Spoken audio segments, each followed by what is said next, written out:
What is up, guys? Wrestling Premiere is here. Okay, here it is, the sequel to Austin and Rock. I really wanted to make that into one video, but as you can see here, that couldn't be the case. Had I done that, the quality would have been, it would have been worse, the video.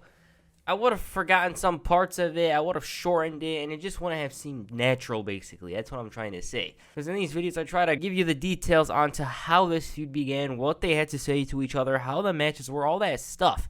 Had I shortened it, it wouldn't have been as good as I wanted it to be. Okay, for this one, I don't think you need any introduction. If you watched the previous video, you know everything, but if you didn't, check it out. I cover the beginnings of Austin and Rock's feud and their story heading into WrestleMania 15 and Backlash. So if you want those stories, check out this video. But for this one, we're going to go from 2001 all the way up to 2003. This is the final chapter, and honestly, I believe this video is going to be 11 minutes, but that clearly wasn't the case. Anyways, let's get into it. Okay, let's begin the story where we left off. Backlash, okay.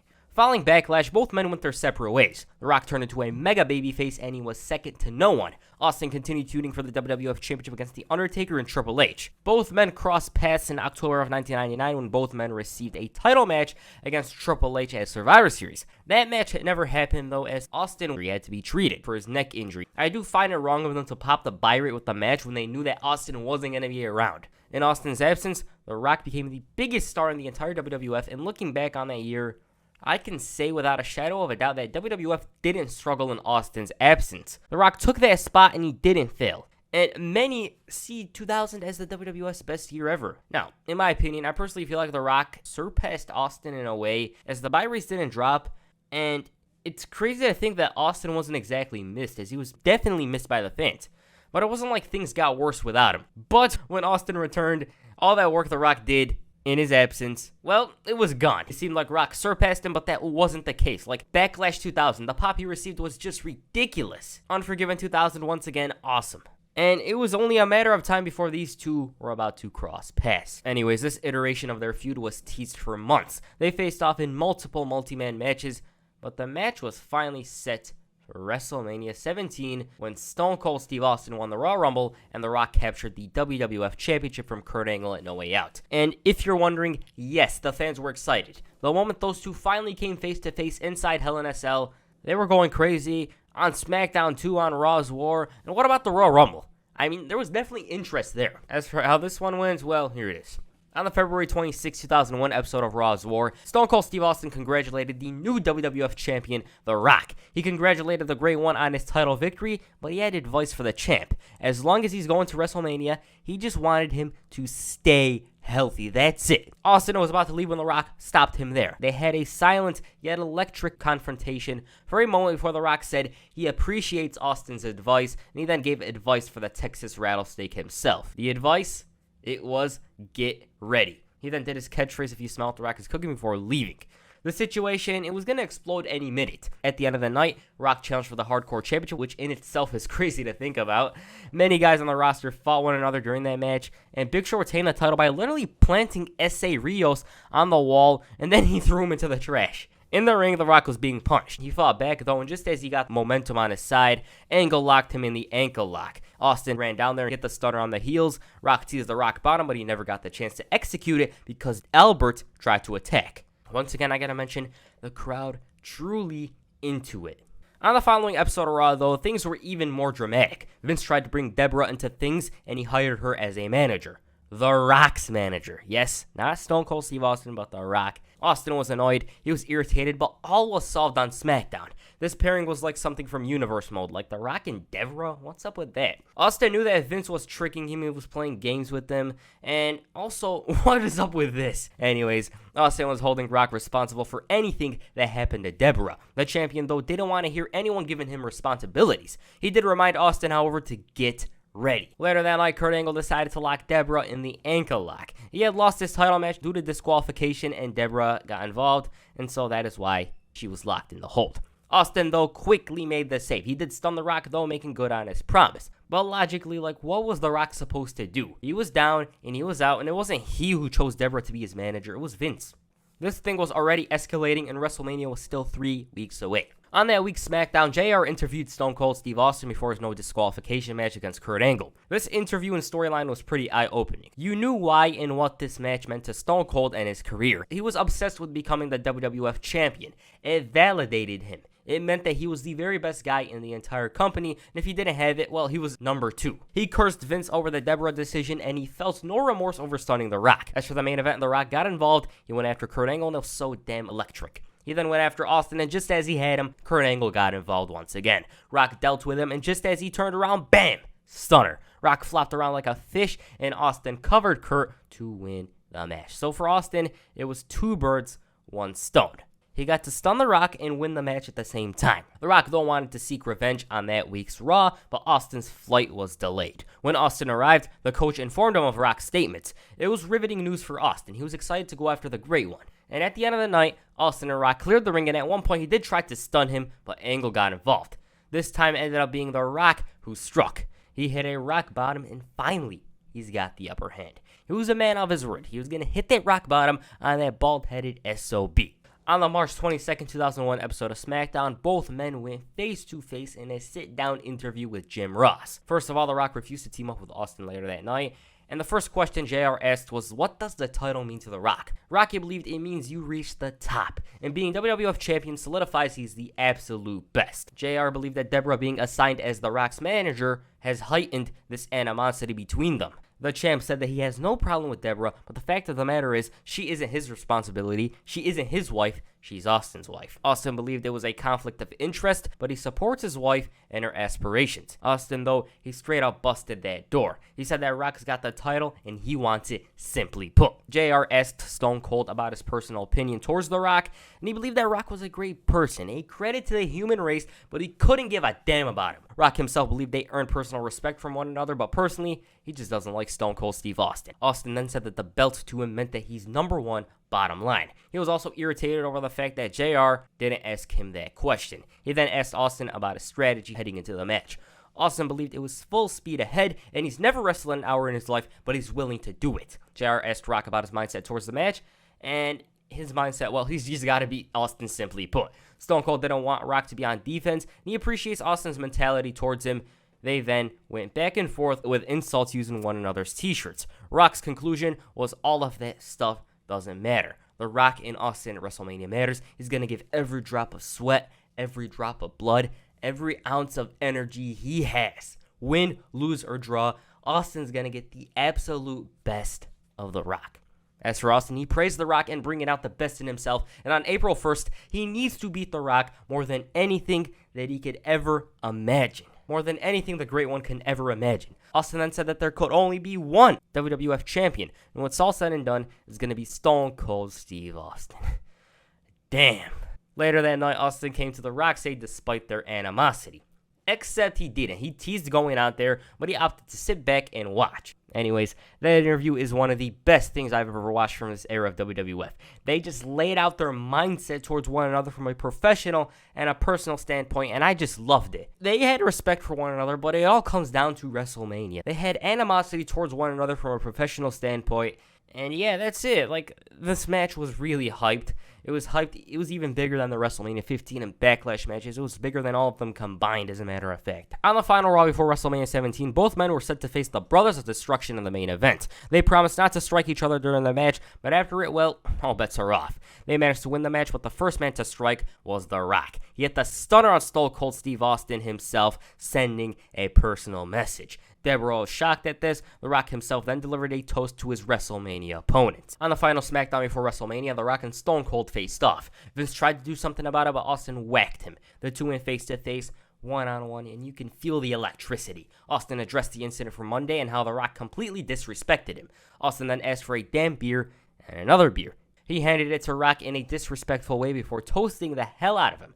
Rock took away the mic, and Austin's face just gives me. Rock then toasted the hell out of Austin too, and they engaged in a all-out brawl. The crowd went crazy. Vince called for the officials to separate them, and that wasn't enough, and so many WWF stars entered the ring. Austin, though, he wasn't interested in separation. And at this point, there was only 3 nights left till the match at WrestleMania happened. That's all that was left. They were forcibly separated, and Vince later on relieved Deborah of her managerial duties. Austin hated this entire thing. He was pissed, and I don't think that's the right word to describe what Austin's mindset was. As for their match at WrestleMania, their best match. I think this match is certainly capable of getting a 5-star rating. It wouldn't be out of the realms for you to rate it that way.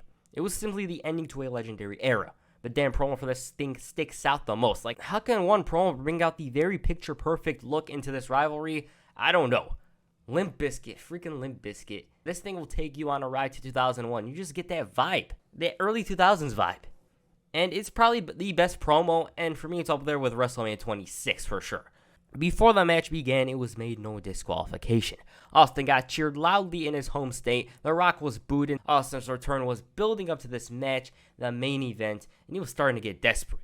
The commentary team was impeccable. It's weird that Jerry Lawler wasn't there, but Paul Heyman did a pretty great job. As for the match itself, check out this video for my analysis. But long story short, they wanted to destroy each other. There was blood, hatred, passion, pride, heart, everything. It was too intense. Slowly, Austin started to get desperate, like whatever he dishes and throws at The Rock, it wasn't enough. It didn't matter if it was the $1 Million Dream or a chair shot, Rock still got up. They hit each other's moves on one another. Vince made his way out to the ring, and I guess he was seen as trying to protect his investment. But that wasn't the case, as he was out to help Stone Cold Steve Austin. Austin was starting to realize that he needs the title, and he didn't know if he was able to beat the man. Every kick out, doubt set into Austin's mind, and whenever Rock had the match, Vince helped the challenger. And the most memorable part for me was when Austin hit that stunner and Rock flopped like a fish and still managed to kick out. Vince handed the chair to Austin. Boom. 1, 2, nope. Once again, frustration was on Austin's face. He then delivered 12 or 15, God knows how many chair shots to Rock with the McMahon-endorsed steel chair, and this finally got him the win. JR couldn't believe any of this. He was shocked as anyone, and the fans were happy to see Austin as champ, but then he shook hands with McMahon. Simply put, Austin sold his soul. In my eyes, this is personal in my opinion, I see this as Austin getting desperate. Had he pinned Rock earlier, there was no way he was going to align himself with McMahon, but when pushing comes to shove and Rock kicks out, he decided to sell his soul. He realized maybe I am not as good as I was previously. That's what I've seen it as. He then blasted Rock with the title after the match. So now, Austin sold out just like The Rock did 3 years earlier. Also, I've got to say, this might be their best match together. The heat they had, the chemistry, was off the charts. And it's not my favorite match of theirs, but I can definitely say it was the best one. The next night on Raw, The Rock confronted the man who was in cahoots with his opponent, Vince McMahon. The Rock had this look of disgust, of anger, of fury on his face. He straight up demanded a title shot against Stone Cold for tonight's right here in Texas. Vince refused to grant Rock his request, and the Great One once again demanded the return match. He decided to take matters into his own hands and do something about it. Boss wanted to calm The Rock down, but it didn't work out well for him. The Rock gave him one more chance before blasting him. He then locked him in the sharpshooter, and while he was in the hold, Vince accepted and the match was on. The Rock versus Austin for the WWF title. Vince, though, made the match a steel cage match. Austin didn't explain why he did what he did at WrestleMania, and Rock assumed it was because the Texas Rattlesnake knew that he couldn't beat The Rock. So he had to resort to getting his biggest enemy's help. He said that he owes the fans an Austin ass-whooping, and he was fired up. Also, it's funny to see The Rock as the good guy and Austin as the bad guy. It also gave the feud some more depth. Austin doubted himself. Rock got even better in his absence, so he sided with Vince in order to capture the one thing that validates his life, the WWF Championship. And also, looking at this, like this image, it's weird to see these two walking down the aisle together, like for the first time. The match itself was full of drama once again. Vince tried getting involved. Rock had the title in his possession, but the boss attacked the ref. And once again, Austin needed Vince's help to get The Rock neutralized. Then to top it all off, Triple H, a very pissed off Triple H, made his way out to do something about this, and you could feel that tension. Hunter was jealous of Vince's new partner in crime. Both men had a storied past, and before we knew it, Triple H blasted Rock with the sledgehammer. They continued their assaults towards The Rock, and in the end, Austin hit the stunner. The trio celebrated with a beer as The Rock laid down there in a bloody heap. Following this, The Rock went on to film The Scorpion King, so he was out for nearly 4 months. Stone Cold formed a 2-man power trip with Triple H. If you want a video on that, here it is, but pardon me, it's one of the older videos and it might need to be completely remade and be much longer. Upon his return, The Rock was poached by both Team WWF and the Alliance, as this was during the Invasion story. Stone Cold even wanted to have The Rock on his side, and for context, Austin was the most paranoid person on the roster at this point. He was so scared of losing that title that he would have The Rock be on his side rather than against him. Anyways, Rock returned. He teased joining the Alliance before making his decision, and he chose Team WWF. Following this, Austin and Rock were kept apart. It wasn't until Rebellion 2001 when both men crossed paths. There wasn't much build-up for this one, but I don't think Manchester gave a damn. Once again, the match was enjoyable, and it wasn't as good as their other bouts, but it doesn't discredit the performance. There was interference from both Kurt Angle and Y2J due to the story at hand, and Jericho, well, he was caught red-handed despite not blasting Rock with the chair himself. It was Kurt Angle. And in the end, Rock had the match won on 2 occasions, but Kurt Angle's actions cost Rock the match. He blasted him with the title, Austin hit the stunner, Rock flopped around like a fish, and that's the match. Throughout the month of November, The Rock and Stone Cold Steve Austin cross paths nearly every single week. Their most memorable segment has got to be this one. After retaining the WCW Championship, The Rock called out Stone Cold Steve Austin ahead of their Survivor Series main event. Seeing as both men were captains of their respective teams, both men went face-to-face. Rock asked Austin about the rumors on him joining Team WWF. He hoped the WWF champion joined his team because he wanted to whoop his ass in the company. The Great One also didn't forget to introduce himself to the audience, but Austin took the mic away and introduced himself before Rock took away the mic himself. Rocky chants intensified. He did it once again, finally, The Rock, but Austin took the mic away. Mr. Paranoia mocked the fans' chants, Rocky, Rocky, Rocky, before correcting them with his introduction. Finally, Stone Cold has come before Rock snatched the mic himself. He told Austin not to take away the mic, and he asked Austin if he's ever come out and stole the mic away from him to say, well, you know what? He's mocking it in that voice. He's asking Austin, like, I never came out and took away the mic from you to say what? Austin then did the quote, what? The fans did it too. And in an effort to listen to The Rock, he tried saying his bottom line quote, but Rock took away the mic again. Rock started the what out, what, and he called it some stupid crap, but then Austin took away the mic and he wanted to say something to the Great One, but before he did, the mic was taken away. It was snatched from him. Rock told Austin that for some particular reason, Austin's breath smells like strudel, before correcting himself, stating that it smelled like dog turd. Austin asked Rock if it makes him feel good to insult, and damn, I gotta say, this segment was just too enjoyable. He took offense to Rock calling his stomach a beer belly, and he corrected the Great One, saying that it's a fuel tank for a whoop-ass machine, and he promised to open up a can. He said that it's too easy, though, and the hard thing for him to do is to come out to the ring and sing. Now, WWE Network doesn't feature this moment, but you probably don't care. Austin called Rock a some before singing a song to the Great One to ease the tension between themselves. He began singing some tunes, the fans booed, and The Rock was appreciative of Austin's efforts. He then offered to sing along to Austin himself. They were just vibing, and the fans were on the palm of their hands, and despite Austin's smile, he still wasn't feeling it. The Rock then offered to sing along with Stone Cold Steve Austin. Austin obliged. He warmed up and he began singing. The Great One joined in and they were just having fun. Margaritaville. The Rock, though, reminded Austin of what's at hand by stating, by the way, The Rock never ever forgets, before rock bottoming his enemy. Kurt Angle ran down there and then Jericho made the save despite his differences with the Great One. But seriously, this segment was gold. It's one of the most entertaining segments for me. The funny part about this is the fact that both men in storyline were set to face off in the most important match of their careers, but decided to just chat and sing 6 nights before the event. It's weird to look back on it, but the segment itself, too entertaining to ignore. As for Team WWF and the Alliance, that match, it's my favorite match of 2001. I'll dive into it hopefully, but one thing to take away from this is the fact that Rock finally beats Austin. He did get some help from Angle, but he did actually have Austin beat earlier on. Overall, I suggest you watch this match if you haven't. I just gotta say this. I used to watch this match on YouTube like 10 years ago as a kid. There was like 5 parts to it or something like that. It was just enjoyable. I loved watching that match and the Armageddon Hell in a Cell match a couple of times. It's just too fun. It's probably the best Survivor Series elimination match ever. It's not my favorite. That's 03, but I can't stress it enough. This is one of the better ones in history. Also, I just had to mention this mini feud before moving on to their final encounter. Following Survivor Series, Austin was back to being a babyface, and Rock continued doing what he did. The two did team up occasionally, such as the time they faced the NWO, but a couple of months later, though, both men basically disappeared from the company. Austin was beginning to fall off. He walked out on the company. He had issues with Deborah that resulted in him being arrested, and it was just a dark time. Personally, I do think about the stuff he did, but I also see he regrets all of it. As for The Rock, it seemed like he was starting to be on top of the world. He took another hiatus to shoot The Rundown, and at this point, he was a rising star in Hollywood. His movies drew, the audience were attracted to him, and it was only a matter of time before he left for good.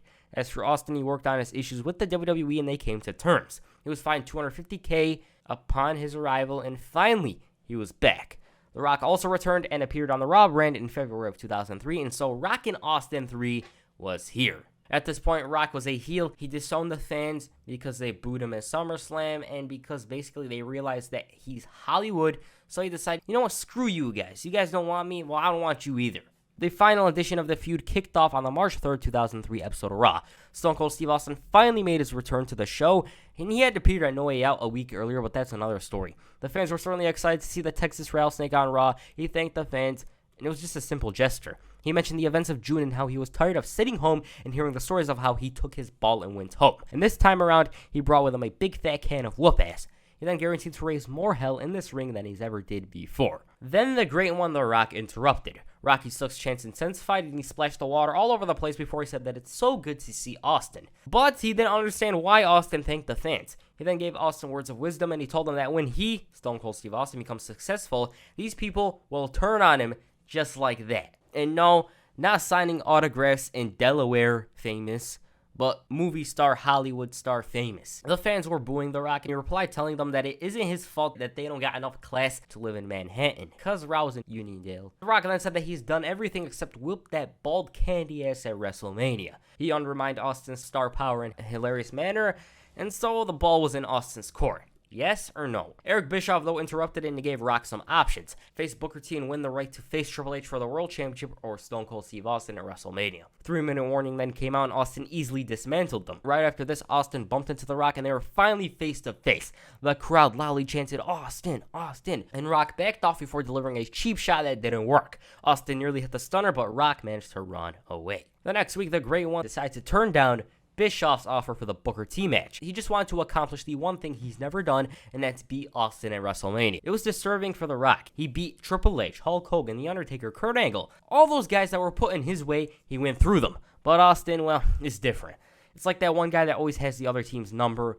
Yeah, that's what it is. Anyways, later that night, The Rock faced the Hurricane in a no disqualification match. Austin interfered and he caused one of the biggest upsets you'll ever see, because the Hurricane beat The Rock. JR, he really sold this moment to a T. By God, the Hurricane has beaten The Rock. My favorite announcer ever, Jim Ross, he just gives this feeling. If you had your eyes closed, you'd know exactly what he was talking about. And Rock, he had a cold sweat. He realized that he just lost to the Hamburglar. But have no fear, Rock was planning to return the favor. He interfered in Austin's match with Eric Bischoff. He delivered a stunner to Austin, and the plan initially backfired from a results standpoint, but after the match, The Rock was there to greet Austin in the nicest way possible. How wholesome. He rock bottomed Stone Cold before grabbing some beer. He cracked a cold one in celebration of his actions, and yeah, that's the segment. On the final Raw before WrestleMania 19, Stone Cold Steve Austin was kicked right out of the building by Eric Bischoff. This was to allow the Rock concert to commence. Now, I've already spoken about this in a previous video, but this thing was just too damn entertaining. The fans were ready to kick the Great One's ass, and I don't know what it is with guys that have guitars, but they managed to piss off the crowd. Maybe because they ridicule the audience in such elegant linguistic ways, I guess. Also, Sacramento will always be my favorite segment of The Rock's.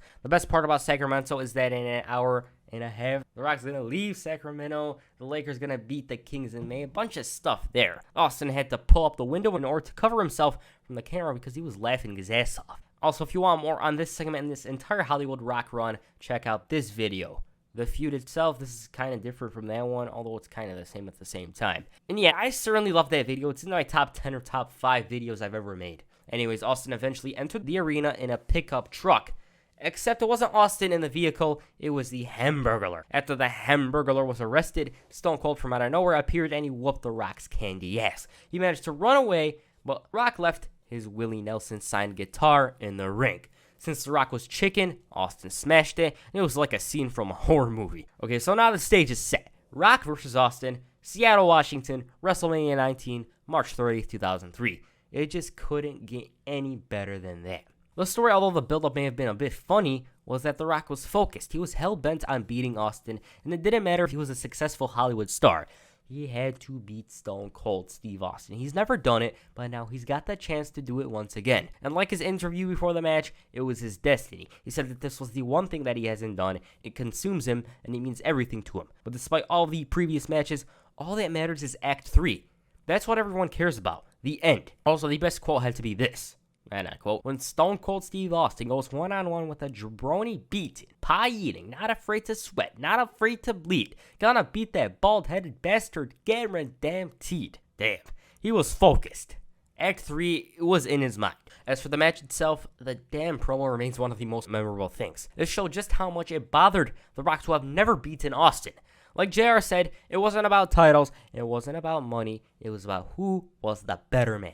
That's all.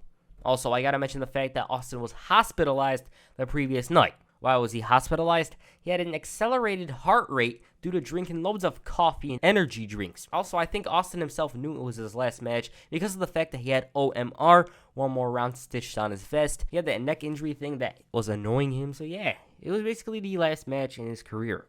Now the feeling, the aesthetics for this one felt very special. The match itself was really fun, and it may not be their best match, but it's my favorite because of the story they told. Rock wanted the win, the passion, the energy, everything. It was a brawl. There was some funny parts such as this. They once again stole each other's finishers. It had that Here Comes the Pain vibe, and I could go on and on.